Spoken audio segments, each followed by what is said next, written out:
O Canadá é um dos maiores países do mundo em extensão, e o Vogalizando a História de hoje vai te contar um pouquinho mais sobre a história desse grande país.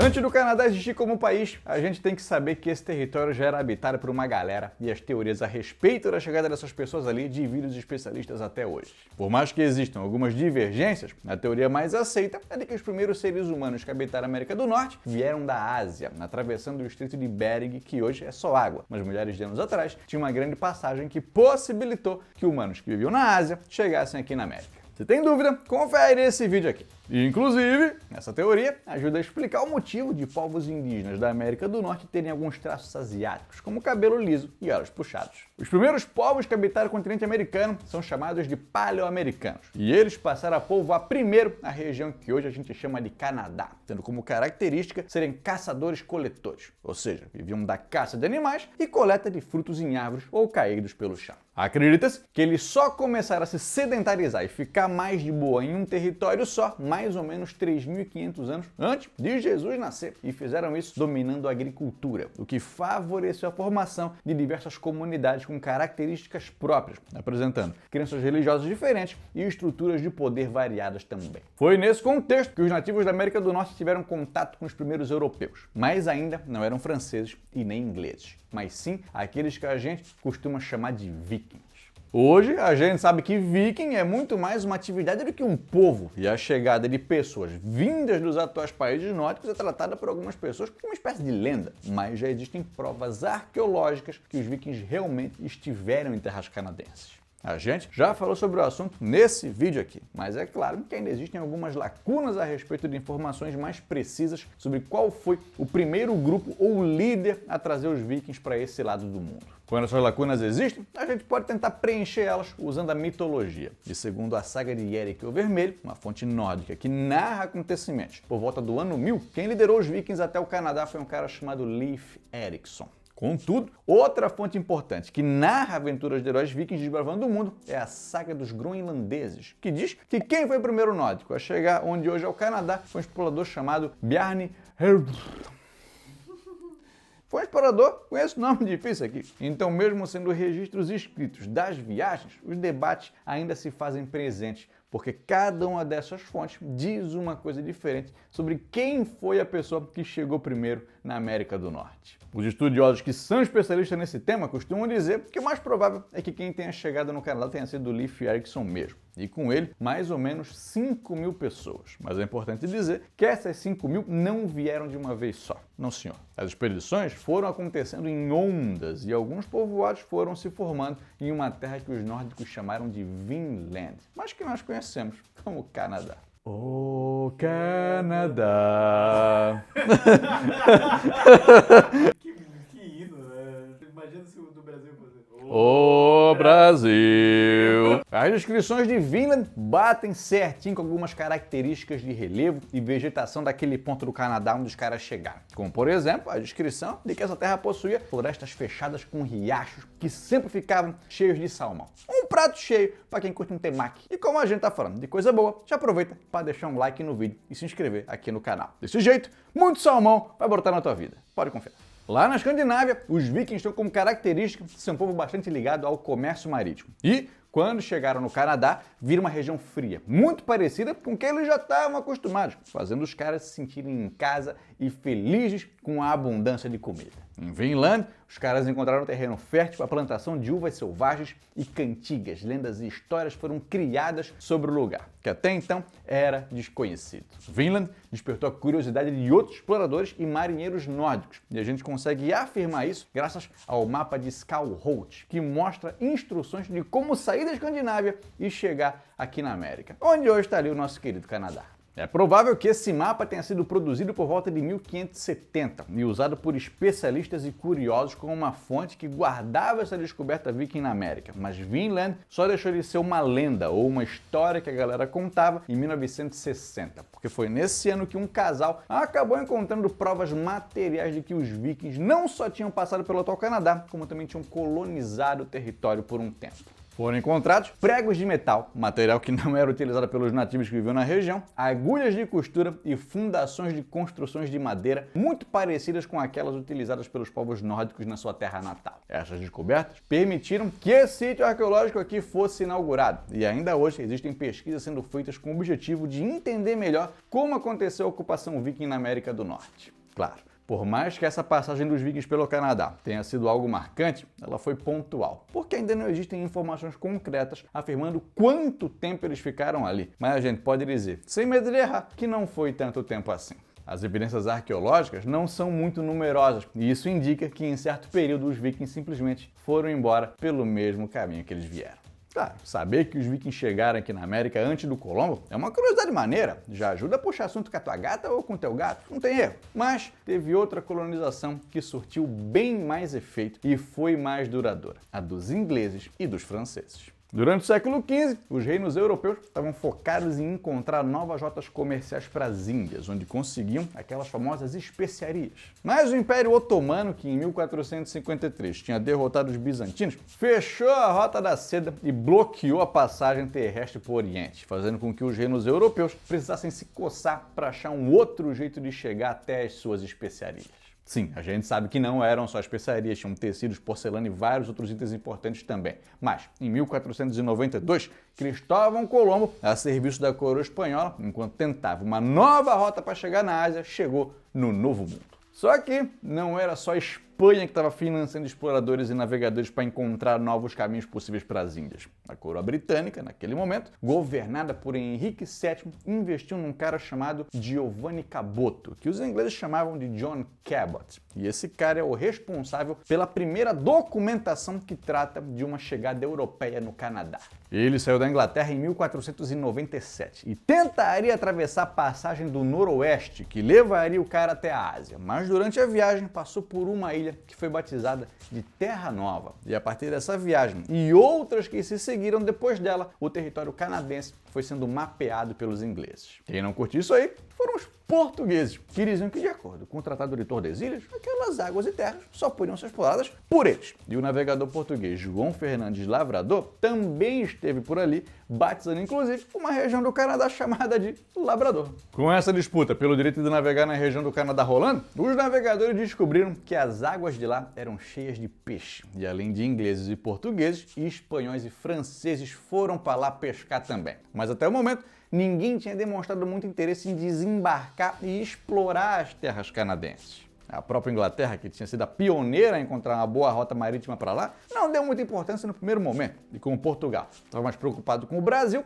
a partir do século XVI, quem olhou com mais carinho para o Canadá foi a França. Os franceses não respeitavam o Tratado de Tordesilhas. O rei tinha ficado possesso com aquilo ali. E os caras se empenharam também na pesca na região, afirmando que também tinham direito de explorar aquelas águas e terras que ficavam ali perto. É aí que entra em cena o Jacques Cartier, o francês que em 1534 foi o primeiro explorador a navegar o rio São Lourenço, aquele que entrava no continente e, conforme ele ia explorando novos territórios, escrevia relatórios de tudo o que via para reportar para o seu rei. Essas primeiras viagens foram de reconhecimento do território. Vai que o cara encontra ali um ourinho maneiro, outra fonte de riqueza. E o Cartier passou por locais que hoje estão entre os mais importantes do Canadá, Quebec e Montreal. Os franceses se empolgaram com a descoberta que estavam fazendo e começaram a construir fortificações para se defenderem de eventuais ataques de espanhóis, ingleses ou portugueses. E como o Canadá é bem grande e a comunicação e decisões políticas não eram tão rápidas no século XVI, a expansão para áreas mais no interior do território demoraram um pouquinho para acontecer. Além dessas questões burocráticas, os franceses precisavam lidar com os povos indígenas nativos, como os hurões, algonquinos e iroqueses. Mas a gente sabe pouco sobre como foi o real contato entre esses dois mundos e até que ponto uma possível resistência indígena atrasou a criação de colônias no atual Canadá. Caso tu queira saber um pouquinho mais sobre as questões indígenas e como o Canadá lidou com sua população nativa, deixa um comentário aí pedindo, que a gente faz. Se tem registro dos franceses tentando encontrar um espaço seguro para colonizar em 1598, levando pessoas da Europa para a América com o objetivo de fazer daquele território ali uma posse francesa. Mas, uma a uma, elas iam falhando. Em 1600, em Tadoussac, não deu certo. O assentamento de 1604, em Le Sancoa, ruiu. E a empreitada de Port Royal, 1605, também deu errado. A primeira missão colonizadora que surtiu algum efeito aconteceu em 1608, sob liderança de Samuel de Champlain, que recebeu do rei francês a autorização e a legitimidade para fundar a cidade de Quebec. Junto com Samuel, 6 famílias francesas foram para lá, totalizando 28 pessoas. Mas essa tarefa de colonizar um território é complicada e algumas pessoas desse primeiro grupo acabaram morrendo. De acordo com registros franceses, em 1630, Quebec tinha só 100 pessoas, sendo um número baixo levando em conta que a cidade já tinha mais de 20 anos de fundação. Mas esse número veio a crescer um pouquinho em 1640, quando Quebec atingiu o número de 359 colonos. A principal estratégia do Samuel de Champlain foi firmar alianças com povos nativos locais, principalmente com os algonquinos e os montagnais, que tinham uma disputa com os iroqueses. E isso foi aproveitado pelo cara. Nada como um inimigo em comum para fazer novas amizades. E sim, a ideia de se aliar com povos nativos não foi exclusiva dos franceses. Os ingleses fizeram o mesmo e é importante a gente perceber que a colonização do Canadá foi uma grande disputa de territórios. A França teve mais sucesso em conquistar as regiões do norte e batizou suas posses de Nova França, enquanto os ingleses ficaram com as posses mais ao sul, até mesmo porque elas eram uma espécie de continuidade das 13 colônias, que foram o embrião do que viria a ser os Estados Unidos da América. A jogada que os ingleses fizeram para atacar os franceses foi se aliar com os iroqueses para tentar tomar terras dos caras, e uma colonização que já estava sendo dificultada pelas próprias questões internas, contou também com essa disputa entre esses dois países. Disputas essas que logo se traduziriam em guerras. Uma coisa interessante sobre esse ponto é que alguns historiadores gostam de analisar essa questão como uma continuidade das disputas entre Inglaterra e França lá na Europa. Por um bom tempo, franceses e ingleses foram inimigos mortais, como tu pode conferir nesse vídeo aqui sobre a Guerra dos 100 Anos. E mesmo com essa guerra já tendo acabado 300 anos atrás, o sentimento ruim ainda estava ali. Essa disputa entre França e Inglaterra cruzou o Atlântico e foi um dos principais fatores para o início da Guerra dos 7 Anos. Teve batalhas travadas na Europa, na Ásia e na América, sendo por vezes considerada a primeira guerra em escala mundial. Aliás, de franceses e ingleses se envolveram na guerra também, e batalhas sangrentas aconteceram em cidades como Quebec. Por mais que a Inglaterra tenha saído vitoriosa, a Guerra dos 7 Anos e o desejo da Inglaterra em conquistar territórios da Nova França enfraqueceram a coroa britânica, fazendo com que os colonos das 13 colônias se revoltassem contra o rei inglês e dessem início ao processo de independência dos Estados Unidos. Tema esse que tu também já viu por aqui. A Guerra dos 7 Anos merece um episódio próprio. Se tu quiser ver, é só deixar um comentário pedido. E, com o fim dela, foi assinado o Tratado de Paris, em 1763, onde os franceses reconheceram a derrota e concederam os territórios da Nova França para os britânicos. Como sinal de pacificação, alguns anos depois, os ingleses criaram o Quebec Act, dando aos franceses que já estavam estabelecidos no Canadá uma série de liberdades civis e religiosas, como, por exemplo, a permissão para que a Igreja Católica e a língua francesa pudessem continuar existindo no Canadá. Sendo esse o motivo pelo qual o atual Canadá tem tanto o inglês como o francês como idiomas oficiais. Mas a vida nem sempre é um morango. E a partir da década de 1770, as 13 colônias começaram seu processo de separação da coroa britânica, fazendo com que várias pessoas que eram leais ao rei inglês fugissem para o Canadá, se estabelecendo principalmente na província de Ontário. Os Estados Unidos garantiram a sua independência, muito ajudados pelos franceses, que queriam prejudicar os ingleses o máximo que podiam, e os americanos mantiveram comércio com os franceses que viviam no Canadá, o que não era bem visto pelos ingleses que viviam ali também.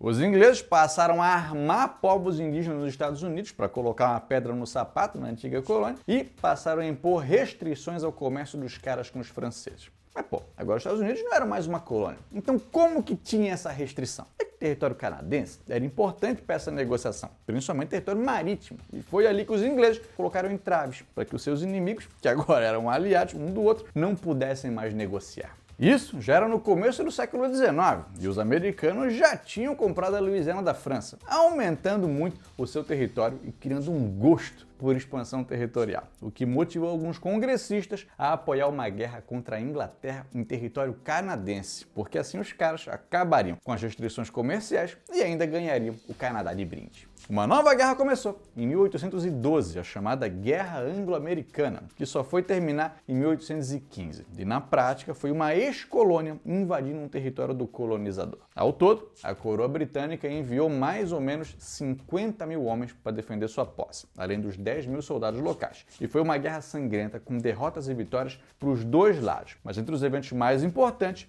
estão o ataque americano a Port Dover e a tomada da cidade de York, que hoje é Toronto. Várias casas e prédios das cidades foram queimados e, para reagir à altura, os canadenses e os britânicos perseguiram os soldados dos Estados Unidos até o nordeste do país e conseguiram chegar na capital Washington, respondendo na mesma moeda, tacando fogo na cidade no dia 24 de agosto de 1814. Foi uma camaçada de pau sinistra, mas a guerra não teve um vencedor claro, com nenhum centímetro de fronteira sendo mudado. Aproveitando o espírito natalino de 1814, eles assinaram o Tratado de Paz no dia 24 de dezembro, o Tratado de Gante, que colocou fim à guerra e garantiu a paz entre americanos e ingleses. Mas, como as comunicações eram lentas, os combates só pararam mesmo em fevereiro de 1815. Nos americanos, essa guerra criou um sentimento de resistência. Os caras não foram derrotados pelos poderosos ingleses. E nos canadenses, ela criou um pensamento que os americanos podem até se focar com os outros, mas com os canadenses, aí não.